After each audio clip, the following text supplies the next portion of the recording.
Trump and his crew are at it again, this time trying to convince us that forcing Palestinians out of Gaza is a reasonable solution. And when pressed on it, let's just say their logic is, well, as sound as a wet paper bag. Watch. But you cannot say to all the neighboring countries that they just need to make room for millions of people that they don't want in their... Why not? Then you are the world's policeman. Then you are interventionist. Then you are going back on every promise that you made on the campaign. States. They don't appreciate our climate or our food. Oh, so what should we do? Let them live in rubble and hate the Westerners and hate everyone else and the Jews? Where are you shipping? You can't make Jordan open up. You can't make this makes the Arab world have to step up. Yeah. And it's smart. It's not about forcing Jordan or anyone else. It's about making people realize that for economic success in that region, we need to have peace and a rebuilding of Gaza. So let's get this straight. MAGA was out there for years saying America should not be the world's policeman, but now they're saying that America should tell Palestinians where to go live. So we should be the world's policeman.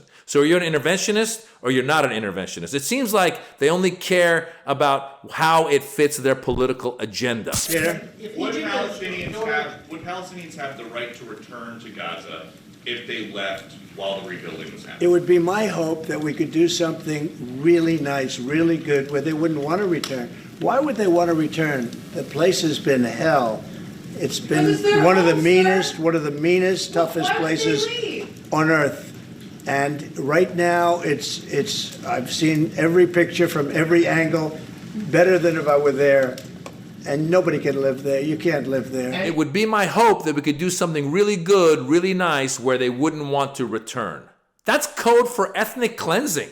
This guy's literally saying Palestinians should just go somewhere else where it's comfy and forget about their history, their family, their homes. Don't worry about it. Donald Trump's got it all taken care of. What kind of dystopian world is this? Well, Trump might think that way, but some people are fighting back. Check this out. Ethnic cleansing has been a crime against humanity.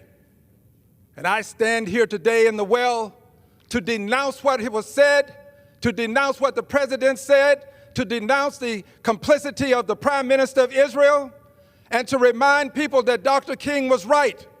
Injustice anywhere is a threat to justice everywhere. And injustice in Gaza is a threat to justice in the United States of America. I rise to announce that the movement to impeach the president has begun.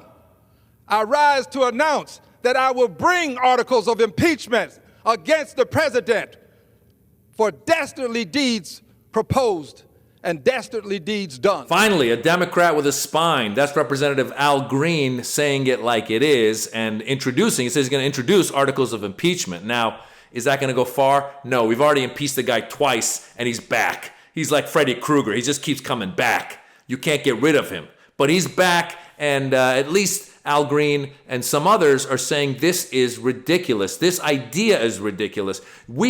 America cannot be ethnic cleansing another people, the Palestinians. We've already done enough damage with the Palestinians and what happened in Gaza. We've already done enough damage by having our bombs be used to destroy Gaza. And now we're saying, oh, you know what, guys? Just get up and go somewhere nice, go to Jordan, go to Egypt. You'll have a nice place to live, and we'll see what happens. I don't know if you saw the full press conference that he held with Netanyahu, who was sitting there smirking. That guy is just the worst of the worst. He was sitting there smiling the whole time because Donald Trump is basically telling Netanyahu what Netanyahu wants to hear. Because Netanyahu, back in Israel, has a lot of far-right politicians who are supporting him so that he's able to stay in power. Now, if he were to come out of power, then they would look at a lot of the stuff that he did, including, by the way, being the person who was on the watch on October 7th when that tragedy happened. So it was under his watch when the attack happened on October 7th, but somehow he's been able to stay in power all these past couple years, and somehow he's been able to extend this war and continue to kill tens of thousands of Palestinians in Gaza. And now that it's destroyed, he's happy because he's sitting there and he's watching Donald Trump say what he wants, what Netanyahu wants Donald Trump to say, which is that we're going to get rid of the Palestinians and we're going to let, basically he's saying that, the Israelis, the Jews can come live here. That's what he's basically saying. Because if you saw the press conference, somebody asked him, they said, who Who would live in Gaza once you rebuild Gaza? He goes, we're going to create the Riviera of the Middle East. And he said, and then they asked him, who would live there, sir? And he goes, the people of the world. That's what he said. The people of the world. What kind of nonsense? Is he making this up? Was this like, did he plan this? Or did he just make it up I think he makes some of it up and some of it is planned. I think there's a little bit of both. I think what's happened is if you look, there's actually a clip. Look it up after this video. Jared Kushner is talking about rebuilding in Gaza and creating great grand properties. Look it up. Just put Jared Kushner talking about Gaza, rebuilding Gaza. It's crazy because these people all think it's okay to say, hey, Palestinians, now that it's destroyed, just get out of here. You can't do that. What you need to do is you need to help them rebuild. We shouldn't have even been in this situation in the first place.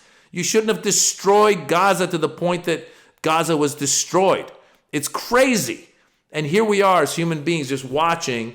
And when you think, and look, there's a lot of Palestinians, a lot of Arabs who supported Donald Trump. They voted for Donald Trump. The truth is they were very unhappy with the Biden administration and how Biden wasn't able to get a ceasefire. And then also how Kamala during the DNC did not allow Palestinians to speak at the Democratic National Convention, whether that was her or someone on her team. They probably should have let someone speak. And they felt like they weren't heard. The people in Dearborn, Michigan, which is the biggest population of Arabs in America, the people in Dearborn, Michigan were very upset. And we saw that. Many voted for Trump, many voted for Jill Stein, and many did not vote for Kamala Harris. But now they're seeing that, wow, we made a deal with the devil and he ain't going to make it better. He's crazier than we thought. And the question becomes, now what happens? Are we going to send troops there? Trump said we're not sending troops there. The day after, he said we're not going to send troops there. But if he's really serious about America rebuilding Gaza, then you're going to need some troops there.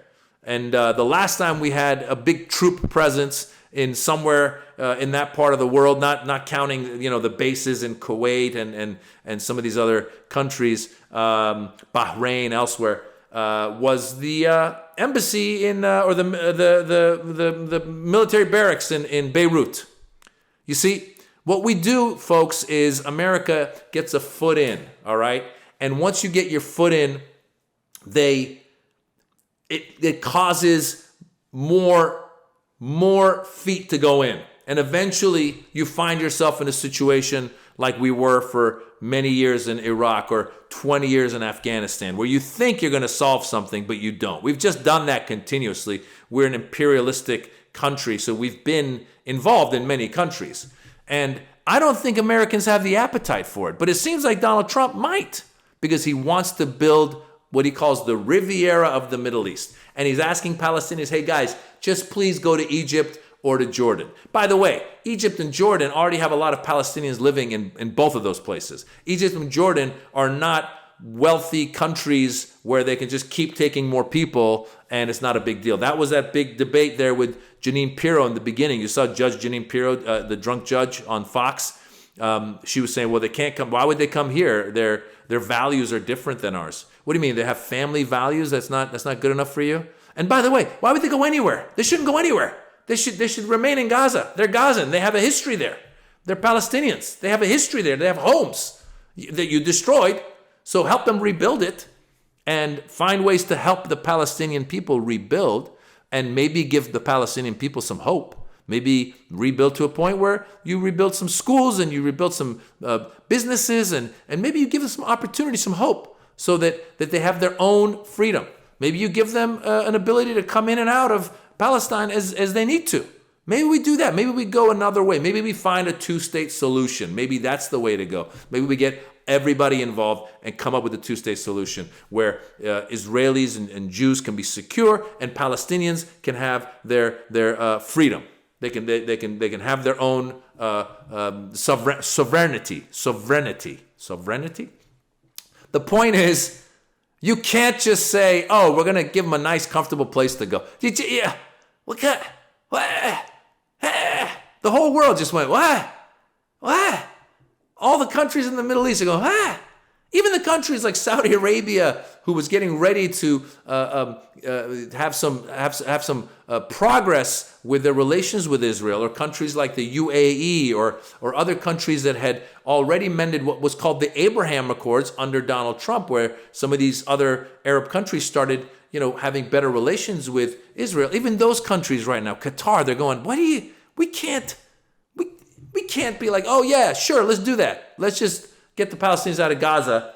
Give you what, 2 years, 4 years, 5 years? How many years you need for your contractors to come in and your trucks to rebuild it? And then when you rebuild it, who's going to come live there? That lady asked Donald Trump, and he said, hopefully they find a place that's so comfortable they won't want to come back. Really?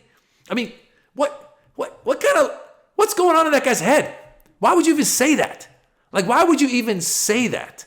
I understand, by the way, because the defense that they have is they go, well, this conflict has existed, this occupation has existed for this long. What are we going to do? How are we going to solve it? We've got to do something. Well, something is not saying, hey, Palestinians, get up and go. That's not it. You can't say that to the Palestinians. You can't say that to the Jews and the Israelis. Get up and go. No, we got to find a solution. And that's where the world has failed this Israeli-Palestinian issue for many years, is that the world has not done the job it needs to do. Every country needs to be hands-on and realize that this is something that will continue until we find a real solution. And that real solution is not find a comfy place for Palestinians so they don't want to come back. That's not the real solution. Oh, guys, it's only been 2 weeks. Only been 2 weeks. What's next? I don't know. Oh, I'm a comedian. I'm Maz Jobrani. I've got a special on YouTube. It's called The Birds and the Bees. Check it out. Hope you enjoy it. Hope you laugh, whether you're Palestinian or you're Israeli or you're Jewish or you're Muslim or you're Christian or whatever. I want you to have your own land, and I want you to come laugh with me, and I want you to come together with me. Let's come together. Let's coexist, ladies and gentlemen. Check out the special, and I'll talk to you soon.